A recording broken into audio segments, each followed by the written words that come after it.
I need a 30 for 30 to show that I'm different like Jordan and Pippen, you bitch. I need a 30 for 30 like Jalen and Webber. Nobody gon' fuck on my clique. I need a 30 for 30. Say.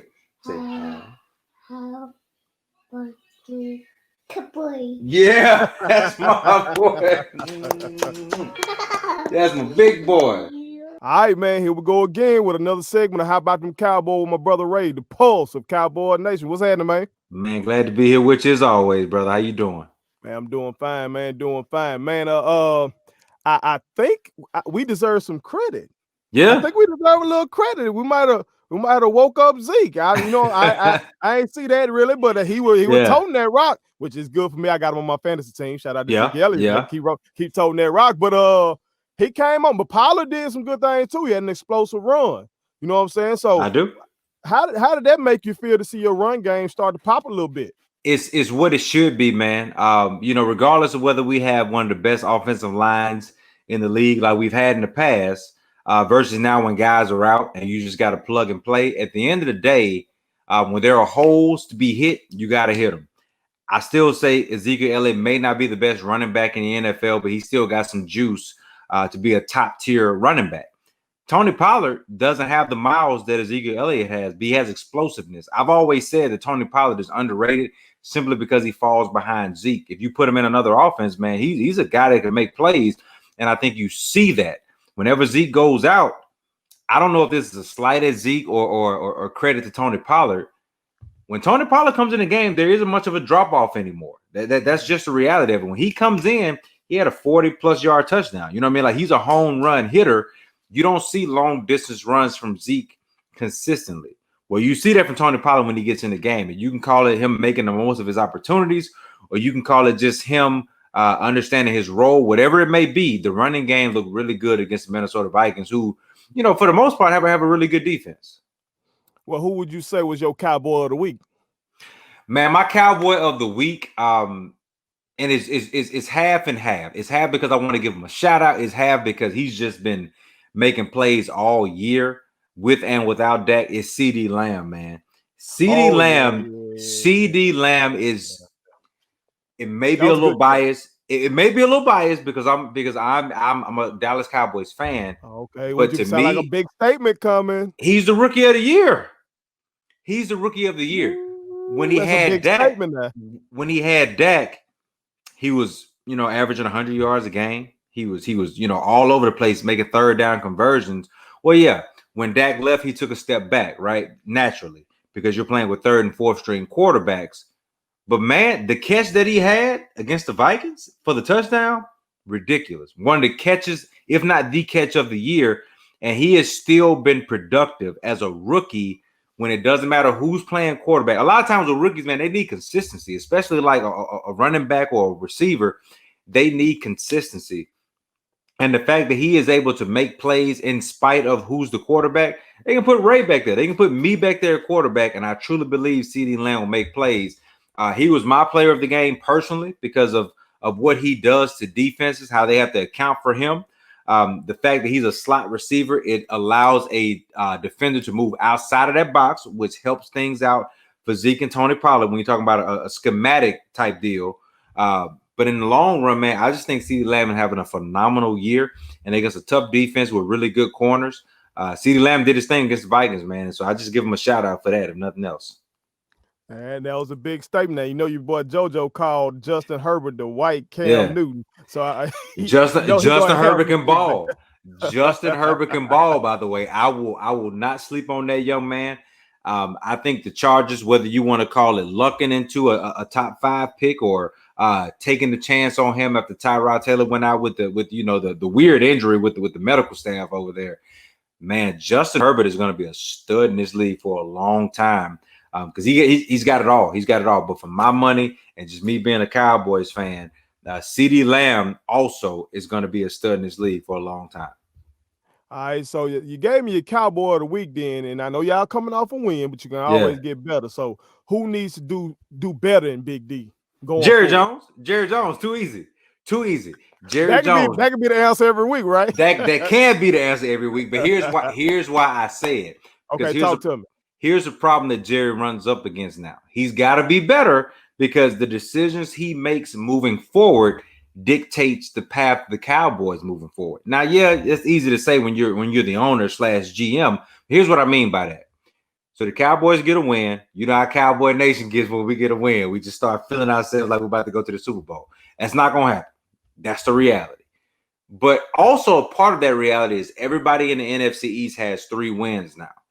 So do you make a run at the postseason, or do you say, man, I still have a good chance at a top 5 pick? The Cowboys and like 4 other teams are right there record-wise when it comes to a top 5 pick in the upcoming draft. But the Cowboys, because they play in the trash NFC East, also have an opportunity to play in the postseason. So it's difficult, man. Like, which way do you lean? As a fan, as I am, I understand that this season is a wash. Like, nothing's gonna happen. So for me personally, I say play for the draft pick, which means in essence you should tank. That's Ray the fan, not Ray the competitor, and not Jerry Jones. Ray the competitor and Jerry Jones will probably say, yeah, I want to see what I can do if I get hot in the postseason, right? So that's why I say Jerry Jones is the key piece, the player who needs to step up in this case, because man, that's a huge decision. Whether you push Mike McCarthy, push the coaching staff, push the players to make a run, or do you try to manipulate things to fall back and get a top 5, top 10 draft pick? All right. So as tradition goes, y'all got the game on Thanksgiving. Yeah. People be, well, I was just about to say people be gathered around and all that type of stuff. I know, right? Yeah. But this ain't that kind of year. It's not that kind of year. Yeah, I know, right? Stay at home, people. Stay at home. Stay at home. Wear a mask, right? Wear a mask, people. It's not that kind of year, but football is culture in America. So even if you're not with family, you're gonna find your way in front of a television, a computer, phone, whatever it is, to watch the Cowboys and Redskins play. The Cowboys on Thanksgiving Day. Washington football team. It's a different year, brother. Yeah. Oh, what did I say? The Redskins. I'm sorry. Let me tell you something. Different year, man. It is, and I'm trying to fall in line. It's just the NFC East is just deep in my soul, man. So I'm trying to get up with the times as well, saying Washington football team, because it's the right thing to say. It really is. It really is. Right. It's hard for me because of the deep hate. Listen, they can be the Washington race cars for me. It doesn't matter. When I see that team on the field, there is a large, hefty dislike. Right. Because they play in the NFC East. The Washington football team and the Dallas Cowboys on Thanksgiving Day, we played them quite a bit, man, at least in my personal history of watching the Cowboys. And it's always heated. I love to see the Washington Football Club lose. It's just a matter of fact. And for me personally, no matter how bad the Cowboys are, it's always nice to be able to eat Thanksgiving dinner and know that you can watch the Cowboys play later on in the afternoon, man. We've been losing a few games here recently, but it's just a staple of American culture. I greatly appreciate it. Here's the cool thing about this game, though. Man, if we win this game, we'll be right there at the top of the division, depending on what the Philadelphia Eagles do, because they have one tie. They're 3-6-1. The rest of us are 3-7. That's how bad that division is. Man, as I look at the schedule the rest of the way, though, the Cowboys really got it good, brother. Like, the Redskins, the Ravens, that'll be a tough game for us. But the rest of the schedule is the Bengals without Joe Burrow, the 49ers, the Eagles, and the Giants. Not saying we can win all of those games, but those are winnable games.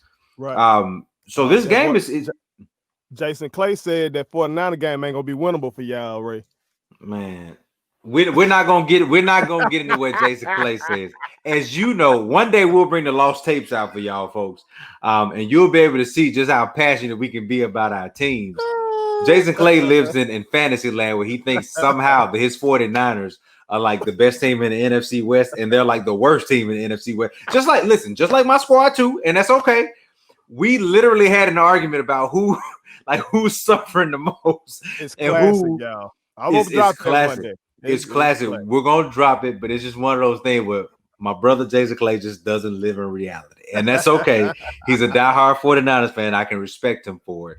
But seriously though, like the schedule along the way, depending on what the Cowboys do on Thanksgiving Day, it really helps Jerry Jones make decisions. It really does in terms of what do you want to do? Do you want to make a run, or do you want to start deciding what you want to do in the draft?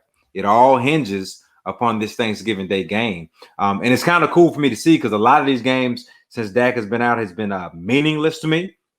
But this is one just for the overall disdain and dislike that I have for the Washington Football Club.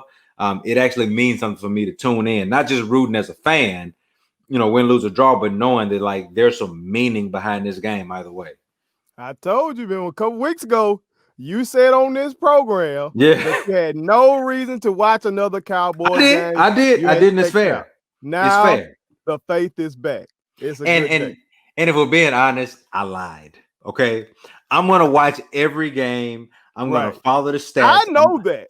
I'm gonna be all in. You know what I mean? It doesn't matter, because win, lose, or draw, right or wrong, there's a part of me that cannot detach from the Dallas Cowboys. Right. I am not one of those Cowboys fans that just loves Jerry Jones. I like Jerry Jones, the mind. I like the businessman. The GM, I hate him because he's terrible at that job. Let somebody do this job that's really good. The man is terrible at being a GM. He's awesome at being a marketer and a grand scheme of things kind of guy when it comes to making money. Just be good at that, man. Listen, I am a horrible guy when it comes to hitting a baseball. Okay. So why would I ever try to play baseball or teach someone baseball? Just leave that to the pros, man. Leave it to the pros. But Jerry Jones is one of those guys that thinks he's great at everything.